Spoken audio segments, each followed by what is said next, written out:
풍성한 삶의 첫걸음, 하나님 나라 백성의 삶 어떻게 시작할까?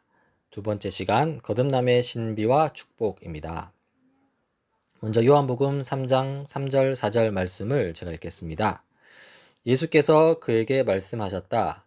내가 진정으로 진정으로 너에게 말한다. 누구든지 다시 나지 않으면 하나님 나라를 볼 수 없다. 니고데모가 예수께 말하였다. 사람이 늙었는데 그가 어떻게 태어날 수 있겠습니까? 어머니 뱃속에 다시 들어갔다가 태어날 수야 없지 않습니까? 네, 이 말씀은 예수님과 니고데모가 대화하는 장면인데요. 여기에서 거듭남이 언급됩니다.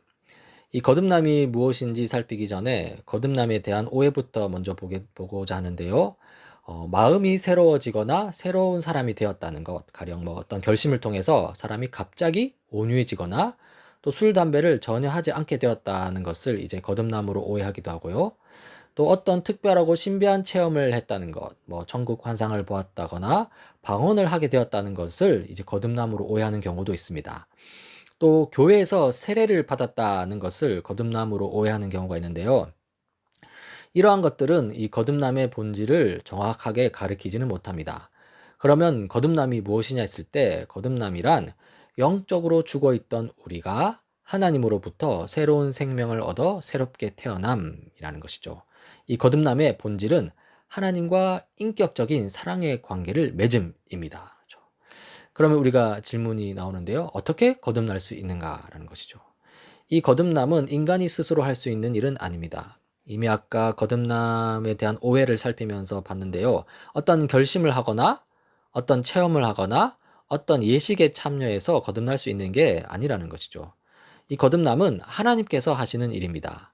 하나님께서 우리 인간을 위해서 행하신 구원 역사, 그러니까 곧 예수 그리스도의 죽으심과 부활로 말미암아 그리고 복음을 전하는 하나님의 말씀으로 말미암아 거듭날 수 있다는 것이죠. 여기서 우리는 거듭남의 유일한 근거를 발견하게 되는데요.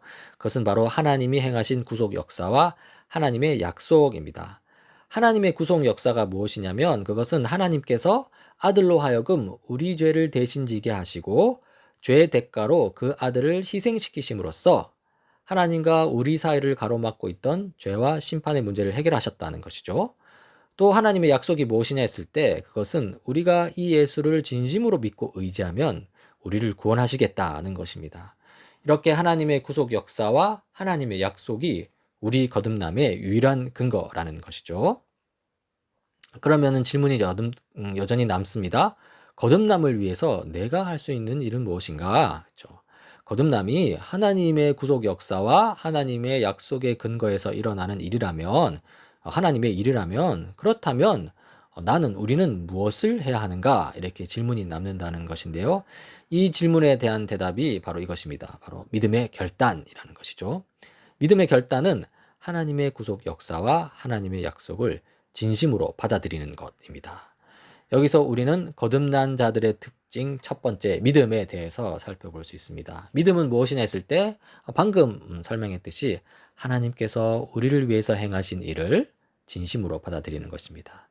여기서 하나님께서 우리를 행하신 일, 이것이 바로 믿음의 내용이 되는 것인데요. 이것을 좀 더 자세하게 살피면은 먼저 창조입니다. 하나님께서 세상을 창조하셨다. 그리고 하나님께서 세상의 주인이시다. 이렇게 하는 것이죠. 여기에는 하나님이 창조하신 세상에는 우리도 포함되어 있습니다. 그래서 하나님께서 우리를 창조하시고 우리의 주인이시다라는 것을 믿는 것이죠. 그 다음이 이제 타락인데요. 타락은 하나님께서 하신 일은 아니지만 우리가 인정해야 될 중요한 사실 중에 하나입니다. 바로 우리의 타락상, 우리의 죄된 모습인데요. 인간은 하나님을 무시하였다. 이걸 인정해야 되고요. 자신이 스스로 주인된 인간은 하나님과의 관계가 끊어졌다. 이것을 우리는 인정해야 됩니다. 그리고 따라서 하나님의 심판을 피할 수 없다. 이것을 우리가 받아들여야 된다는 것이죠. 그리고 그 속에서 우리는 구속을 바라보게 됩니다. 우리가 받아야 할 이 심판을 하나님의 아들 예수께서 대신 받으셔서 우리가 하나님 앞에 다시 설 수 있는 길을 여셨다는 것을 우리가 믿음으로 받아야 된다는 것이죠. 그리고 마지막으로 구속의 약속을 우리는 믿음으로 받습니다. 예수 그리스도를 삶의 주인으로 받아들일 때 하나님과의 깨어졌던 관계가 회복된다는 것이죠. 이렇게 믿음은 진심으로 무언가를 받아들이는 것입니다. 그러면 무엇을 받아들이느냐 했을 때 하나님께서 우리를 위해서 행하신 일, 그것을 받아들인다. 그럼 하나님께서 우리를 위해 행하신 일이 무엇이냐 했을 때 창조, 그리고 타락 이후의 구속, 그리고 구속의 약속이라는 것이죠. 이렇게 믿음을 가진 거듭난 자들의 특징 두 번째는요, 바로 삶의 변화입니다. 나 자신을 삶의 주인으로 여기고 살다가 이를 회개하고 성경을 통해 하나님을 주인으로 모시고 살아가는 삶의 방식을 새롭게 배워나가면 우리의 삶은 변화될 수밖에 없다는 것이죠. 여기서 성경을 통해 하나님을 주인으로 모시고 살아가는 이 삶의 방식을 새롭게 배워나가는 것이 바로 이 믿음의 진보입니다. 믿음의 진보 가운데에서 삶의 변화가 계속적으로 이루어진다는 것인데요. 이 놀라운 변화는 성령님의 도우심 가운데 우리 인생 전체를 통해서 점진적이고 지속적으로 일어난다는 것이죠. 그래서 거듭나서 딱 변화하고 딱 끝이 아닙니다. 계속적으로 성장해 나가야 되는 것이죠. 계속적으로 자라나는 것이죠. 이것이 바로 거듭난 자들의 특징 중에 하나라는 것입니다. 그리고 거듭난 자들의 특징 세 번째가 교회 공동체에 소속되는 것입니다. 거듭난 그리스도인들은 모호하게 이웃을 위해서 생명을 버린다 이렇게 말하지 않습니다. 어쩌면 구체적으로 정말 희생하고 사랑해야 할 형제 자매들을 찾아서 교회 공동체에 소속된다는 것이죠. 이 하나님은 이 교회 공동체를 통해서 일하시는데요. 세상에 잃어버린 사람들, 여긴 우리도 포함됩니다. 이 우리들을 불러 모으시고 우리들과 사랑의 관계를 회복하시는 것이죠. 그리고 그 회복된 공동체, 그 사랑의 공동체를 통해서 깨지고 상한 세상을 치유하시며 회복시키는 것입니다. 이렇게 거듭난 자들의 특징 세 가지를 종합하면 이렇게 말할 수 있죠. 우리가 믿는 믿음의 대상이신 하나님은 우리의 삶을 변화시키고 우리가 교회에 소속되어 살아가게 하신다. 그렇죠. 이것을 통해서 우리는 한번 스스로를 한번 점검해 볼 수 있습니다. 나는 거듭난 자인가 했을 때 이 특징이 나타나느냐를 한번 보면서 스스로를 한번 평가해 볼 수 있다, 확인할 수 있다는 것이죠. 거듭난 사람은 자신에게 주어진 특권을 누리면서 지속적으로 성장해 나갑니다. 여기서 우리는 거듭난 사람에게 주어진 특권이 무엇이냐를 살필 수 있는데요. 첫 번째가 바로 은혜입니다. 거듭남은 우리가 무엇을 잘해서 일어나는 것이 아닙니다. 가령 선행을 행한다던가 기도를 열심히 한다거나 수련을 열심히 해서 우리가 거듭남을 얻게 되는 것이 아니죠. 거듭남은 하나님의 진리에 진실로 인격적으로 반응할 때 일어나는 것입니다. 죄인인 우리를 향한 하나님의 놀랍고도 값없는 사랑을 받아들임, 이것이 바로 거듭남이라는 것이죠. 이미 살펴봤듯이 이 거듭남은 우리가 아니라 하나님이 하시는 것입니다. 우리가 하나님을 위해서 무엇을 해야 하는 것이 아니라요, 하나님께서 우리를 위해서 모든 일을 이루어 주셨다는 것이죠. 그래서 이것이 바로 십자가에서 보여주신 무조건적인 사랑입니다. 우리의 어떤 노력으로도 피할 수 없었던 하나님의 심판을, 그 심판을 하나님이 자신의 아들로 하여금 대신 당하게 하셔서 우리를 심판의 대상에서 하나님의 자녀가 되는 특권을 누리는 자로 바꾸셨다는 것이죠. 여기서 이 하나님의 자녀가 되는 특권, 여기를 언급했는데요. 여기서 우리는 거듭난 자들의 특권 두 번째, 신분의 변화를 볼 수 있습니다. 은혜를 받아들인 사람에게 주어진 신분은 바로 영적인 고아에서 하나님의 자녀가 되는 신분, 그리고 세상의 노예에서 하나님 나라 시민의 신분인 것이죠. 여기서 우리는 상태와 신분을 좀 구별할 필요가 있습니다. 상태로 따지자면 우리는 아직 하나님의 자녀답지도 않고요, 하나님 나라 시민답지도 않습니다. 그러나 하나님은 우리의 신분을 먼저 바꾸어 주셨습니다. 하나님께서 우리의 신분을 먼저 바꾸어 주셨기 때문에 이제 우리가 그에 걸맞는 삶을 배우면서 살아가는 것이죠. 그러니까 우리의 인격 상태가 변하여서 거듭난 새로운 신분을 얻는 것이 아닙니다. 만약에 우리의 인격 상태가 변해서 새로운 신분을 얻는다 그렇게 한다면 그것은 일종의 율법주의인 거죠. 내 힘으로 구원을 얻는다라는 것이 되겠죠. 그게 아니라요, 우리가 거듭나서 하나님으로 말미암아서 거듭나서 새로운 신분을 또 하나님으로부터 얻었기 때문에, 그렇기 때문에 우리의 인격이 변화되기 시작된다는 것이죠. 우리가 이것을 꼭 기억해야 됩니다. 이렇게 우리의 인격이 변화되기 시작할 때요, 여기서 시작할 때 여기서 또 한번 생각할 수 있는 특견 중요한 것이 바로 성령 하나님의 도우심입니다. 성령 하나님은 우리로 하여금 하나님의 자녀로 거듭나게 하시는 분입니다. 요한복음 3장 5절 말씀인데요.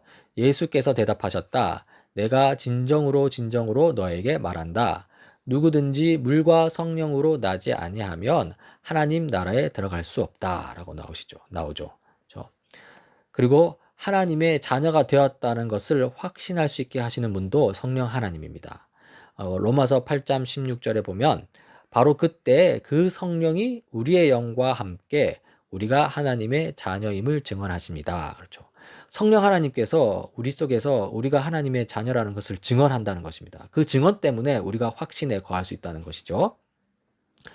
그리고 또 하나님의 자녀답게 진리를 따라 살 수 있게 하시는 분이 바로 성령 하나님이십니다. 요한복음 16장 13절에 보면 그분 곧 진리의 영이 오시며, 여기서 이 진리의 영은 성령 하나님이시죠. 이 성령 하나님이 오시면 그가 너희를 모든 진리 가운데로 인도하실 것이다. 그러니까 진리를 따라 살 수 있게 인도하실 것이라는 것이죠. 이렇게 성령 하나님은 자녀로 거듭나게 하고 자녀가 되었다는 것을 확신할 수 있게 도우시고 또 자녀답게 진리를 따라 살 수 있게 하시는 분입니다. 그리고 여기서 또 성령 하나님의 도우심과 관련하여서 우리가 중요하게 기억해야 될 것은 성경을 읽을 때 깨닫게 해주신다는 것이죠. 에베소서 1장 17절 18절 말씀입니다. 우리 주 예수 그리스도의 하나님이신 영광의 아버지께서 지혜와 계시의 영, 곧 성령을 여러분에게 주셔서 하나님을 알게 하시고 여러분의 마음의 눈을 밝혀주셔서 하나님의 부르심에 속한 소망이 무엇이며 성도들에게 베푸시는 하나님의 영광스러운 상속이 얼마나 풍성한지를 여러분이 알게 되기를 바랍니다. 이렇게 이제 사도 바울이 기도하는데요. 이렇게 성령 하나님은 우리로 하여금 성경을 읽을 때 그 성경의 내용을 깨닫게 하셔가지고 성경의 그 풍성한 축복을 충분히 누리게 해주시는 것이죠. 그래서 우리가 이 성령 하나님의 도우심을 기억하면서 이 성령 하나님을 항상 의식하고 그것을 의지하는, 성령 하나님을 의지하는 것이 필요합니다. 이렇게 할 때 성령 하나님의 도우심을 더 크게 경험하게 되는 것이죠. 이제 결론으로 나아가고자 하는데요. 거듭남은 출발점입니다. 거듭난 사람들은 믿음, 또 행동, 공동체에 소속되는 변화가 일어나기 시작합니다. 또 은혜, 신분의 변화, 그리고 성령님의 도우심을 누리기 시작합니다. 그렇죠. 이 거듭난 사람들은 이런 것들을 시작하는데요. 그래서 거듭남은 그리스도인으로 살아가는 삶의 출발점이다라고 말할 수 있습니다. 자, 출발점에 섰으면 어떻게 해야 되겠죠? 네, 출발해야 합니다. 그리스도인으로서의 첫걸음을 내딛어야 합니다. 우리가 앞서 그리스도인들의 첫걸음을 첫 번째 시간에 했는데요. 그것이 뭐냐면은 구체적으로 우리 주일 예배와 수요 성경 공부에 참여하는 것, 또는 각자의 삶에서 말씀 생활을 시작하는 것, 기도 생활을 시작하는 것, 이런 것이 되는 것이죠. 결국 이런 것들은 종교적 의무로 하는 것이 아니라 하나님의 풍성한 삶, 하나님이 주시는 풍성한 삶을 누리기 위해 하는 것입니다. 그래서 여러분 기억할 것은 이것입니다. 거듭남 이후에 거듭 생각할 점이라는 것인데요. 거듭나면 하나님 나라를 볼 것이다. 이 예수님과 니고데모의 대화에서 우리가 도출해낼 수 있는 결론인데요. 이것이 무엇이냐면은 보물을 이미 얻었으면서도 아직 보물을 얻지 못한 사람처럼 행동하지 마십시오라는 것이죠. 이미 거듭났습니다. 이미 보물을 얻었습니다.